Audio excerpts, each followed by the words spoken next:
आज की कहानी में छुपा है एक खतरनाक राज। Welcome back to Anuj toons. Bharat के एक छोटे से गांव भैरवपुर में सब कुछ बिल्कुल सामान्य था। लोग अपनी जिंदगी में खुश थे, बच्चे गलियों में खेलते थे, मंदिर में हर शाम घंटियां बजती थीं और गांव के लोग एक दूसरे के साथ हंसी खुशी रहते थे। लेकिन गांव के बाहर जंगल के पास बनी एक पुरानी हवेली को लेकर हमेशा डर का माहौल रहता था।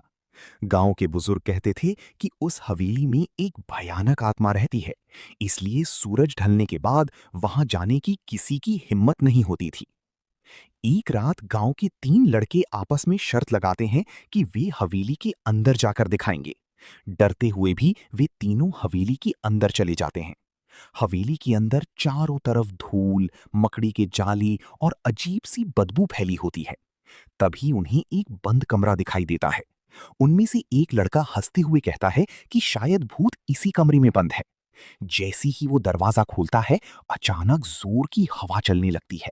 हवेली की सारी दरवाजे अपने आप बंद होने लगते हैं और अंधेरे में एक औरत की डरावनी हंसी गूंज उठती है। तीनों लड़के डरकर वहां से भाग जाते हैं। उस रात के बाद गांव में अजीब घटनाएं शुरू हो जाती हैं। रात के समय लोगों को अपने घरों की छत पर किसी के चलने की आवाजें सुनाई देती हैं। कुत्ते पूरी रात रोते रहते हैं। एक रात अर्जुन की छोटी बहन मीरा अपनी खिड़की से बाहर देखती है। उसे अंधेरे में एक औरत खड़ी दिखाई देती है, जिसके लंबे बाल उसके चेहरे को ढके हुए होते हैं। वो औरत धीरे धीरे मीरा की खिड़की की तरफ बढ़ने लगती है। मीरा डर के मारे चिल्ला उठती है। तभी अचानक पूरे गांव की बिजली चली जाती है। अगले दिन सुबह गांव का एक आदमी पेड़ के नीचे मरा हुआ मिलता है। उसकी आंखें पूरी सफेद हो चुकी होती हैं। ये देखकर पूरा गांव दहशत में आ जाता है। गांव वाले समझ जाते हैं कि कोई बुरी शक्ति वापस आ चुकी है। हर रात किसी ना किसी के घर से चीखने की आवाजें आने लगती हैं। बच्चे अचानक गायब होने लगते हैं।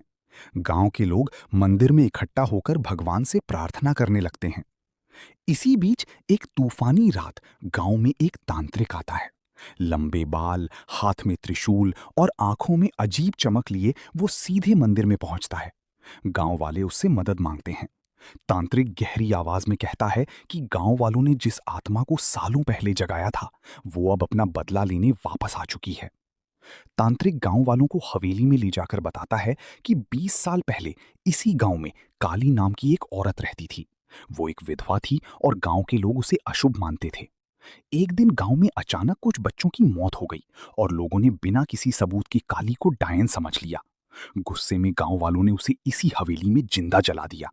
मरते समय काली रोते हुए चिल्लाई थी कि वो निर्दोष है, लेकिन किसी ने उसकी बात नहीं सुनी। जलते हुए उसने गांव को श्राप दिया कि एक दिन वो वापस आएगी और सबको उनके पापों की सजा देगी। अर्जुन को ये सब सुनकर यकीन नहीं होता। वो सच्चाई जानने की कोशिश करता है। हवेली के अंदर उसे एक पुरानी डायरी मिलती है। उस डायरी में लिखा होता है कि काली निर्दोष थी। असली गुनहगार गांव का मुखिया था, जिसने अपनी गलती छुपाने के लिए काली को फंसाया था।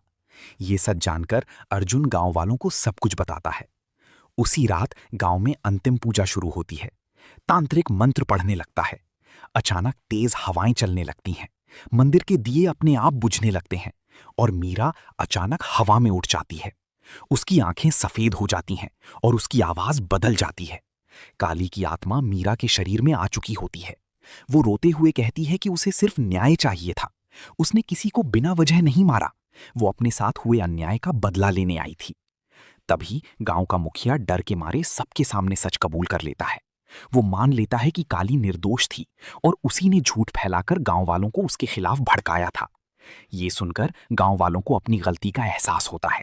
सभी लोग काली से माफी मांगते हैं। तांत्रिक आखिरी मंत्र पढ़ता है और काली की बची हुई राख को अग्नि में समर्पित कर देता है। अचानक हवाएं शांत हो जाती हैं। मीरा धीरे धीरे जमीन पर गिर जाती है और उसकी आंखें सामान्य हो जाती हैं। मंदिर में फैला अंधेरा खत्म होने लगता है।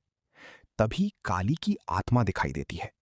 इस बार उसके चेहरे पर गुस्सा नहीं, बल्कि शांति होती है। वो अर्जुन और गांव वालों को देखकर हल्का सा मुस्कुराती है और धीरे धीरे धुएं में गायब हो जाती है।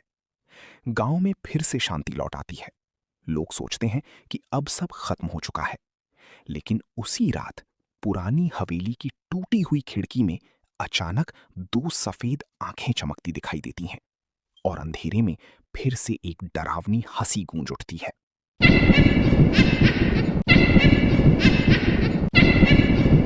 ये तो बस शुरुआत थी। अगली हॉरर स्टोरी के लिए सब्सक्राइब करें अनुज टून्स।